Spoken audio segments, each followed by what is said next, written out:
Part 1. Before. Chapter 1.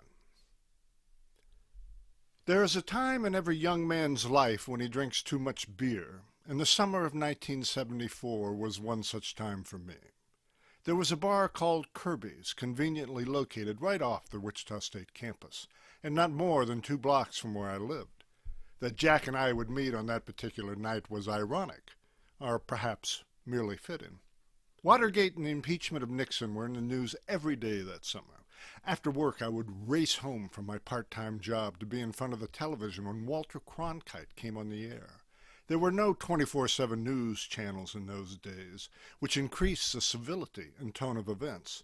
The airwaves were not yet infested with spin merchants, programmed into blandly handsome men with too much Botox in their forehead, or women with too much bouffant blonde for brains and cleavage for personality. Wingnet radio had not yet happened either. To this day, those nattering knobs of bluster still insist Nixon was railroaded by a liberal press. They are, as they are so often, full of shit.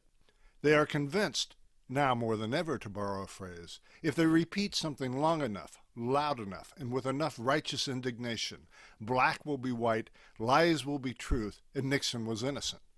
He wasn't. Watergate was one of the great public dramas ever. It had a first, second, and third act played out in stately fashion, full of wonderful characters, intrigue, backstory, side plots, all overlaid with history and wrapped in an enormous civics lesson. It was mesmerizing. Then on a hot night in August, the final curtain came down on the great show. Nixon gave his resignation speech and would leave Washington the next day. After the speech, the usual crowd drifted into Kirby's. The mood at first was surprisingly somber. Everyone was quiet, the way an audience can be hushed after seeing a great play. The emotion and meaning were too great to even speak of for a while, and for however briefly, had to be digested and contemplated. Then everyone began to drink, not as they usually did with a casual ease, but with a vengeance and true thirst. It became a celebration. Not surprising, for it was a room full of long-haired hippies. What was surprising, and what has always stuck in my mind over the years, was the solemn appreciation which preceded the usual drunkenness.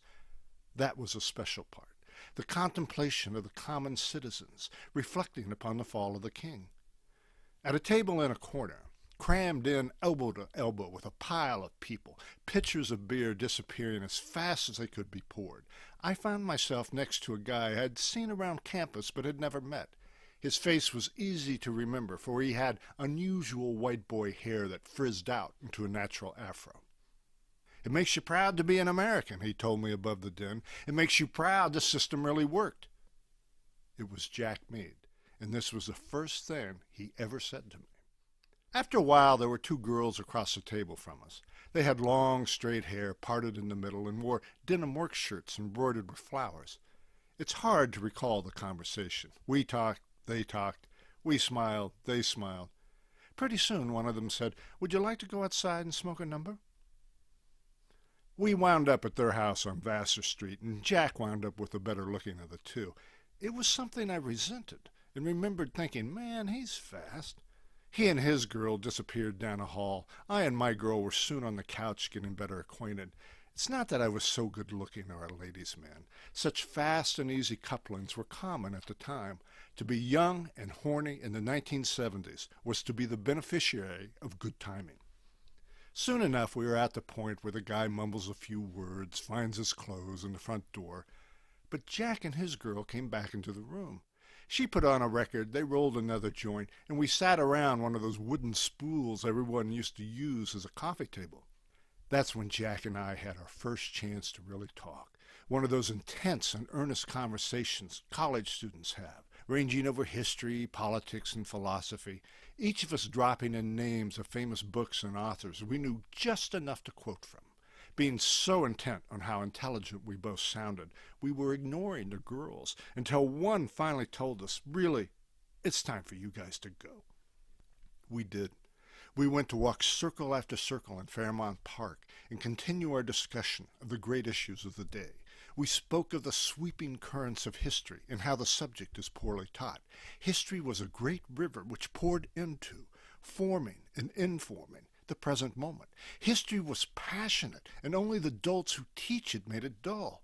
We wondered if religion qualified as philosophy, if Spinoza was greater than Voltaire, why baseball is a better game than football. Then the issue arose whether Jewish girls were good lovers, or if their reputation as cold and ungiven was a lie. Jack had dated 3 Jewish girls, and I had gone out with at least 2 myself. Based on our own experience, we were puzzled by their reputation, for our field work had shown nothing cold about them, no siree. Jack insisted the wildest lover he ever knew was a vixen named Rosenblum, whose passion was so out of control he could not, out of common decency, tell me everything. We decided Jewish girls had an undeserved reputation and were victims of calumny, perpetuated by comedians and writers, mostly male and from their own tribe. Then the thought occurred, maybe Jewish girls gain this reputation after marriage, when their sexual behavior might change. Or maybe they were different with goys.